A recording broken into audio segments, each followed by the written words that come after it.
Hey, residents of MeepleTown, we have a new show Got for you. something new. A little rapid review action for you. We get. It's a little. But you can't even see that. That's too rapid. It's too rapid. Slow it down a little bit. No, it's too much. A little more rapid than that. We're going to be doing some rapid reviews. We're going to put a timer on ourselves because we know ourselves. We know we might go a little bit longer. So we're going to shoot to do these in 3 minutes apiece. 10 games, 3 minutes or less.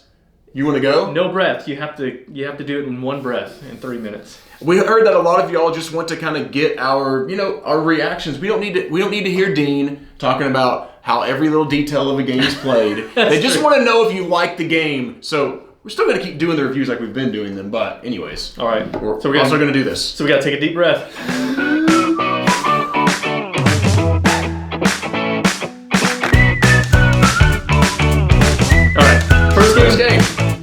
First game we're talking about is Kingdomino Origins. Now, Kingdomino Origins is a reiteration of the original Kingdomino. Scoring works pretty similarly, but you're also going to be getting these little animal meeples in here. Mm-hmm. And when you place those on the board, then they're going to be they're going to give you opportunities to buy the different tiles that you're going to put out there. You're also going to be like placing the scoring markers on there, so it's not like your normal crowns. You're going to be getting these campfire things on there. It's called crayons.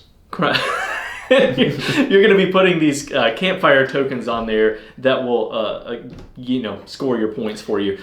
Yeah, scoring more points, more ways to score points. I did not love Kingdomino. Whenever I played it, I think it was simply because it got really hyped up and like people were talking about how wonderful it was. Yeah, it was cool. Like I didn't hate it or anything, but I was a little disappointed.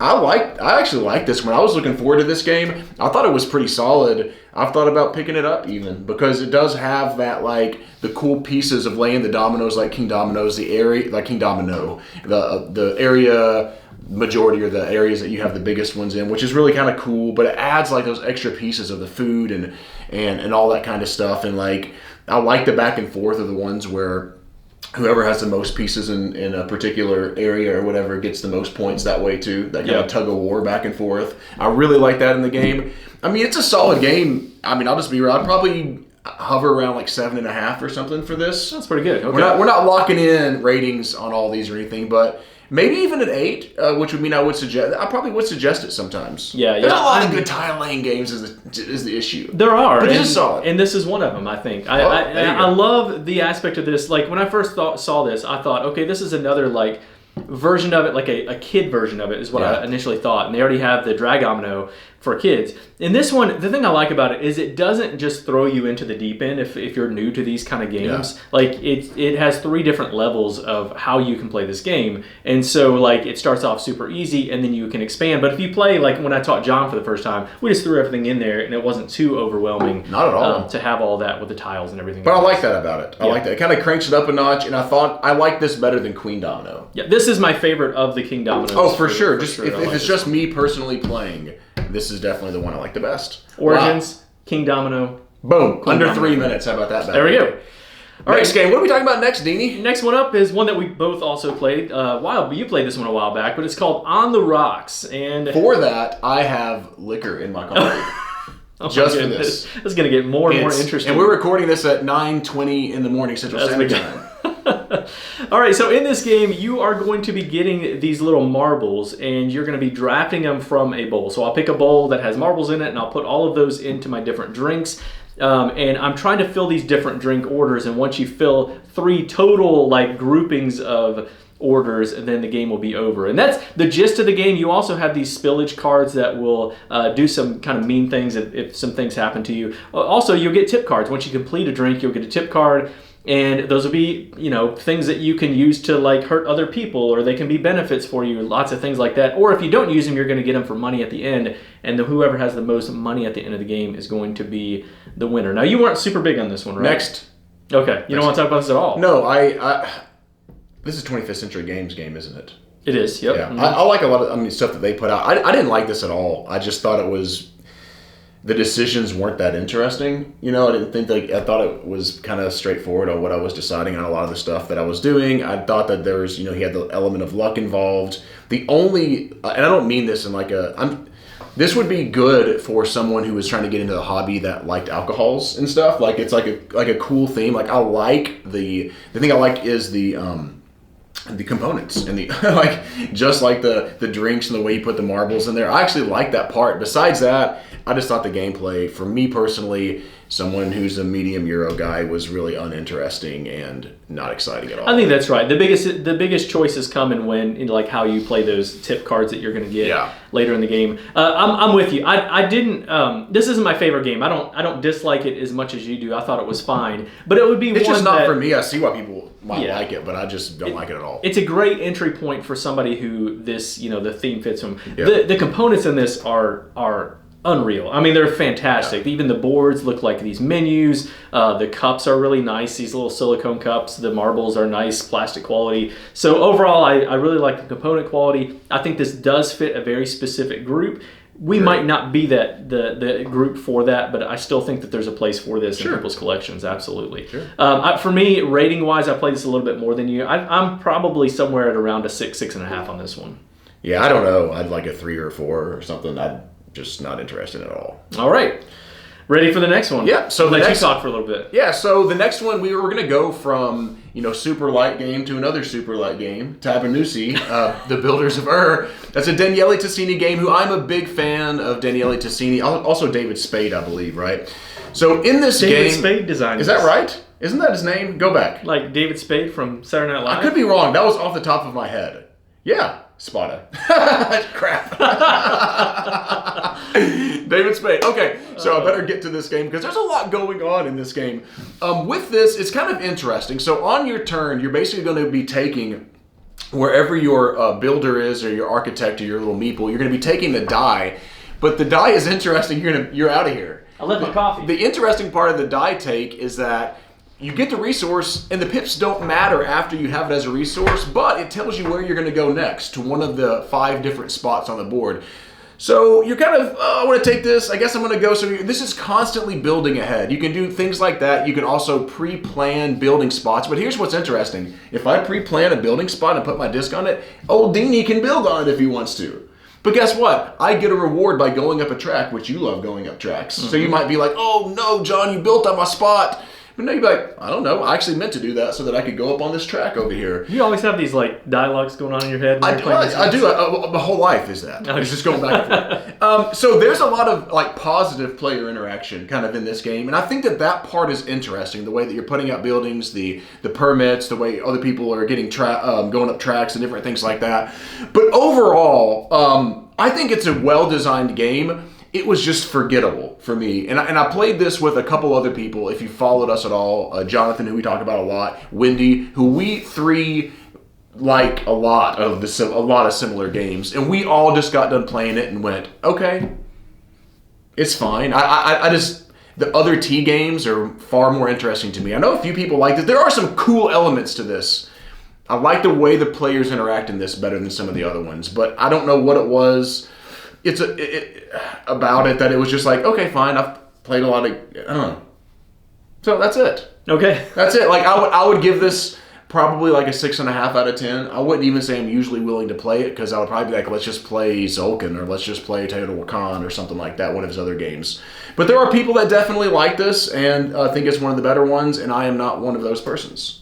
Okay. Just forgettable, but still great, well-designed game. And you spared me on this one, so I don't have to... Yeah, you didn't really super want to play this one. Well, the T games aren't up my alley as much as they are other people. There you go. All right, my next one I'm going to talk about, you haven't played, so you can take a little coffee break. This one is called Jurassic Parts. Now, I'm going to explain some of this to you, John, because I think there's some elements of this that you might think are really cool. In this game, you are setting up... You told me to take a coffee break, then you told me to pay attention. You can still I was going to take a nap drink coffee and listen at the same time. So you're going to set up all these hex tiles on a board, and they're going to be kind of this like blob, and this is going to be your dig site. Half of them are faced up, the other half are face down.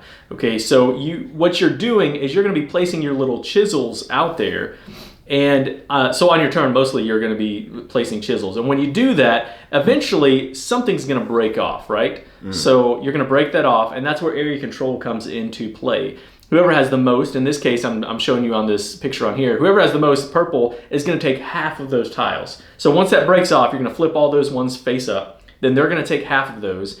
then whoever's next is going to take half of those, and you're going to keep going down, right? Okay, so eventually that person's going to get a lot. Whoever was last is not going to get very much at all. And this is a set collection game, so you're trying to get different complete sets of dinosaurs, and when you do that, you're going to get points at the end of the game. You also have amber, if you saw, well, I just missed it. Those little orange tokens, once you get amber throughout the game, you can turn that in, and you can be able to take some extra actions on there as well. There's also wild tokens, so it's like you're not completely, at the mercy of making sure you find the correct dinosaur bones or whatever. This one I like. I got a really serious question. Okay. Do you dig it? I do dig this game. This is pretty cool. Now, I do think it's with the right people. It is, a majority of it is set collection, but there's that area control element of putting your chisels out there and trying to have the most, which I think is super unique, and I like that piece of it. Is it more satisfying set collection because it builds things? Or not necessarily? I think so. Like you have a decent amount of control of what you're getting, which I think makes that a little bit more appealing to some people than just like, I'm randomly getting these cards that give me this set of things. Yeah. And then again, having these amber tokens. So like this field leader card shows you that you can spend 2 crystals to ignore. Oh, I didn't mention this. You have rocks on the tiles. So if I have a rock on this tile and I want to place a chisel, I have to place a chisel there and then discard a chisel. If you have a rock on both sides, you have to discard 2 and then place 1, but you're only going to place 3 chisels. Well, you can place as many as you want, but for the most part, you're only going to have 3 in that spot. It's interesting. I like that. Like, it's also interesting that this 25th century game has rocks, and we just talked about another 25th century game called On the Rocks. That's all their games have rocks in it. You heard it here, folks. That's it. From John. I like this one. I don't love it. No bones about it. Dean approves.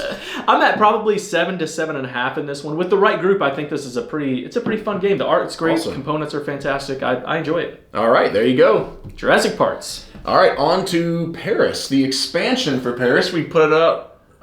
Your head's in the way, aren't you? There it is. we have tiny shelves, so we have to put tiny boxes up there, and that's Paris. Now, we don't have to go into the gameplay of Paris. Sure. We've done a video for it. You know that both John and I really, really like Paris City of Lights. It's fantastic. Great game. One of the things that we're like, in our review, I think, we were like, hey, we would love to have more cards. Yep. You know what Paris has? Paris Eiffel has more cards. That's what the whole expansion is. And not only more cards, but cool components. Yes. Like the Eiffel Tower actually, and the arch and all that. Dean's showing it here on the screen. Like, those are really cool components, and they make everything just kind of pop and stand a lot more than just being, a little bit more flat.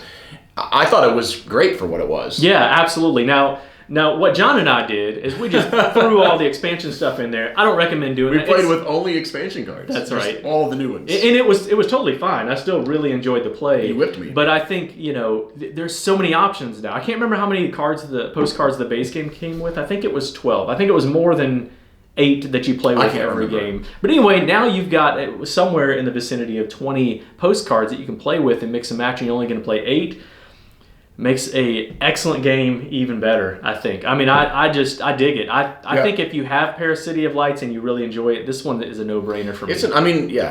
Unless you're just don't want more cards. I mean, that's all it is. More cards, more options. So if you want that, just grab it. Yeah, and the thing I like some of the postcards, you're like, I don't really like this one, right? Well, just take it out. You don't have to play with that one. Because now you have a whole bunch of them. Were there any in this one where you were like, ugh, I really don't like that one. I would never play with it? No. Yeah, me either. It's some positive, some like negative, like attacky cards that don't really attack in the sense of like one of them, the Catacombs, gives Dean half of the points that I get. So, and I think that's cool because my wife doesn't like where you lose things, but she's okay with like that kind of stuff. And so she would like that part, I think. Yeah. If you've never played Paris City Lights, what are you doing? Turn the video off. Turn your computer off. Go to the store and go buy it right now. All right. Next one. We're flying through these. We're crushing it. It's as easy. Three Sisters. This is a pinchback riddle game, and it's the last name of the designers. I guess that's not actually what it's called. It sounds like a law firm. Pinchback riddle. So this is a follow-up game to Fleet the Dice game, and this is another dice roll and write game, which is plays out fairly similarly. You have this board that's going to have dice on it. I just lost my picture. I probably should. No, you should. I was going to say leave it on that for a second. There we go. So you're going to be drafting these dice and marking off on your board. Now, Now let me show the board because that's really kind of the crux. You're going to be marking off these different places in the garden, and as you can either take a die first off to mark off those boxes there that's planting, or you can water that. And when you water it, it makes those plants grow up and you can cross off more boxes. This is a game of let me cross off a bunch of boxes and let me have a bunch of things trigger other things so I can cross off more boxes. Ultimately, you want to be able to get a lot of points at the end of the game. So much so that there's a little journal area, if you see there, to where you may have to, and I would use, like, so many things can be triggering in the game that you might have to, like, jot down, hey, I have an extra action because of the goods, that I got to the end. And I didn't do a lot of that, but I did do that a few times. I want to go back to that dice selection thing, because just to say, I'm not a huge roll and write fan. I mean, but this one's really good. Like, so is Fleet. I really like Fleet as well, but I like this part of it, a big part of that, because you're not just only rolling dice or flipping something. Like, those dice are gonna it's gonna change every game the way they roll versus where they're at on those actions, and so it really changes the way that you play the game. I think that it's really interesting and a very, very good roll and write. I think Dean and I were talking, like, for me personally, I would put this and Fleet, like, really high towards the very top, if not the very top. Your favorite. Of my favorite roll and writes with Ganz schön clever. Like, those three would be up there, and I want to buy a roll and write. There you go. And I hardly ever say that. No, if you have Fleet the dice game, do you need this one? Maybe. They're similar enough that maybe not, but I still think that they're different enough that if you really like roll and writes... That's what I would say. For me, I'm good with one of them, yeah. But if you're a big roll and write fan, absolutely you need both of them. Yeah. And for me, this one triggers a lot more things. You mentioned the journal. The journal becomes very important in this one because it's a lot more of this thing firing off this thing and all that. But for me, if I'm looking at Three Sisters and Fleet the dice game, which one do I like better? Maybe one day I like one better, the other day I like the other one. I would say overall I'd give the edge to Fleet, but tomorrow I might say Three Sisters.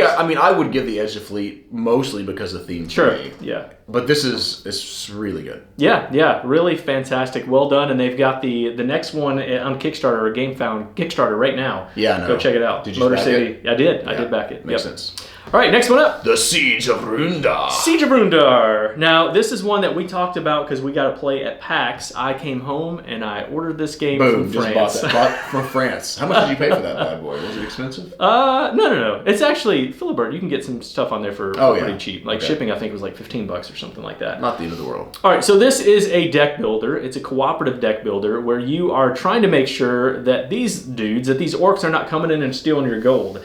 And it's Reiner Knizia. Oh, let's mention that. Reiner Knizia.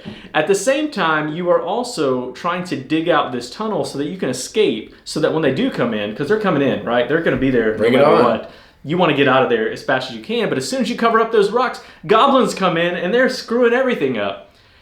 The cool thing about this one, for me, is it's deck building. You start off with this, everyone starts off with the same cards. You're going to have 12 cards in your hand. But as you are building cards, you're not going to I'm going to take this card myself. I might help build a card that I want John to have, right? Yeah. That is so clever, and I love it. You're always going to have 12 cards, so when you take a card, you're going to have to discard one card. And you're also only going to play with 10 of those for each of those, each 2 rounds. And the other ones are going to go off to the side, and that means that they're either going to be orcs or not. So that's going to change how the game plays out every time. Absolutely. This was, okay, so I'm not a huge tower defense fan, and I'm not a huge cooperative fan. Like, I do like some cooperative games for sure. But this would probably be my favorite of the tower defense games that I've played, for sure, I think. Okay. I like the deck building. I like what Dean said, how you're helping each other out. It really builds that kind of camaraderie, you know what I mean? Mm-hmm. Of like, hey, I'm going to put these resources over there for you, Dean. And you're like, dude, thank you, buddy. Yeah. And then you're like, yeah, I'm going to do the same for you. And it's cool, man. I like the idea of doing tower defense with deck building, and the deck building is actually good and interesting. Yep. Sometimes game, you know what I mean, that part's not as interesting, but it is. There's decent, enough going on to where, it keeps me super engaged, but not enough to where I can bring people in that aren't, super hyper gamers. Yeah. I think. Yeah. Because you're cooperative and I can coach them through it. Yeah, you absolutely can. It's for me, I mean, obviously I came home and bought it, and I think that might be... I thought about buying it, and that... I probably wouldn't say that about a lot of other games that are similar to that, so it was really cool. Fantastic. Really love this one. Reiner Knizia just does it again. Yeah, for he me. always does it. I quite Pretty like much. it. All right, next one is another one you have not played, but I need you to listen to this, John. This is another cooperative game. Okay? Oh, here comes one back from the 80s. This is the new hotness. But restoration games, or new old hotness. This is Return to Dark Tower, which was based on Dark Tower from the 80s, revamped. I've never played either one. Done with an app on here. I need to find some pictures that are actually helpful on here. So in this one, you're going to have a Are giant... you hating on BGG right now? No, it's Hey, just people that post I some need, pictures that are actually helpful. They're probably like, well, you should post your own pictures in there. Oh, I should, shouldn't I? Yeah. I've taken pictures of this. All right, so you got this tower in the middle of the table, and this That is gonna why be you cool like stuff. it. No, it's a good game. It's a good game. So it has a tower in the center of the table. You have to use an app for this one, which could be a turnoff for people. But basically what you're trying to do is complete the objective that you set up at the beginning of the game. And I've only played this once so far, so I'm not rating this one yet. In the game that I had to defeat this baddie, but I had to do these other things before I could go fight this baddie. Like I had to build up my board, and then I also had to collect 4 of these specific types of cards. Then I could go to this quest objective, and then I could fight the baddie. Now, there's a couple interesting things about this. One interesting thing is the combat system, which I think is really neat. The combat system is I have to bring a bunch of stuff. I'm going to have to bring a bunch of warriors, like maybe 30 or 40 warriors with me, which is kind of like a currency. That's a lot. Now, when I go to battle something, I'm going to click on a card, and when that card flips over, I have to do this thing. It just says lose 30 soldiers, okay? Now, you have an idea of the thing based on the type of animal that you are fighting or the type of creature that you're fighting, okay? You have an idea. But what if I'm like, I only have 20 soldiers? Well, then I'm going to get corruption. If I get 3 of those, I lose the game. Or if I have a kicker in it, so like if I have something that says I get a +1 in melee combat versus a melee character, and this is a melee character, then I get to click an up button, and that says, okay, now you only have to lose 20 soldiers. And it's a push your luck element where you're like, I don't want to use all of these because my next piece of the battle might be much harder. And again, corruption loses you the game, so you don't want to take on too much of that. You can discard it and all that. And the other thing is there's a decent amount of randomness, which might sound negative, but everything can be mitigated. But like when you finish the round, you're going to drop a skull in the tower, which is cool. Makes a sound, and then some events might trigger. New things might come out. Some things might come and attack you. Like an old modem, right? Just like an old modem. Really like this one. I would like you to play this one with me. Where would you be at? Well, I forgot to say that I would be at about a 7.5 to 8 on Runedar. Right now, 8 to 8.5 on both of them. Wow. Runedar, I'm probably closer to an 8.5. I'll stick with an 8 on this one because I don't know. Wow, but there's a lot of content in here, and I dig it. Cool. Glad I kicked this one. There you go. All right. You do this next one. You started off. All right. So Libertalia wins of the Galecrest. Let me start my timer. How about just here. wins of Galecrest? Is it? Oh, did I add an extra word The there? Galecrest. The My bad. Walmarts. The Krogers. Okay. So yes. All right. So this game is a new hotness, right? I mean, Stonemeyer's come out. Stonemeyer Games has got this. He's redone the art on this game. It has stellar components as always. I've never played the original, and you have not? I've not. Okay. Yeah. So, in this game, you have a hand of cards, and there's how many cards total? About 40 cards, 40, right? 40 cards player. total, and now Dean's going to draw. How many do you start with? 6. That's what I thought. Just wanted to make sure.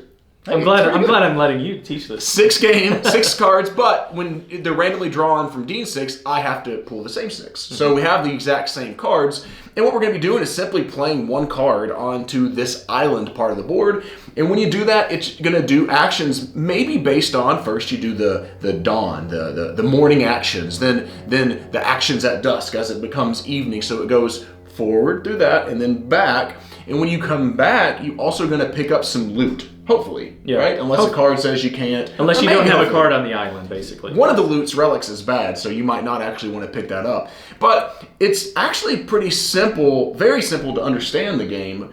But man, I thought that you have to really think ahead in this, because then your card is going to go from the island into your ship most of the time, which then it might do nothing there, but it depends on all about the wordplay, about the card play and what it says. Well, if you have this many people in your ship, and you gain a coin per that, and whoever has the most coins at the end of the game, or doubloons probably, right, wins the game. So it has that like Terraforming Mars like card play kind of. I'm not saying it's Terraforming Mars, but you understand what I'm saying. Like, I don't. All the cards all 40 cards are different, and they all work differently. And in the game, there's going to be wild array different. Every game is going to be totally different because of that. And how the cards come out. And you have, you mentioned loot tokens. You can flip the board over, and it's a different side, a whole different loot abilities. But then also you can mix and match those with the different tiles that go on there. Your loots may gain you doubloons. They may kick someone off of someone else's ship or your ship or whatever. That's right. Play through 3 voyages of this, and the game is going to be over pretty quick. Yeah, and you can save cards too. So I might have a card that I had in the first round that I'm gonna save to the very end or something like that. Do you like it? I really did. Yeah. Now the problem is I need to play with more players. I'm gonna try to get this played at 5 and 6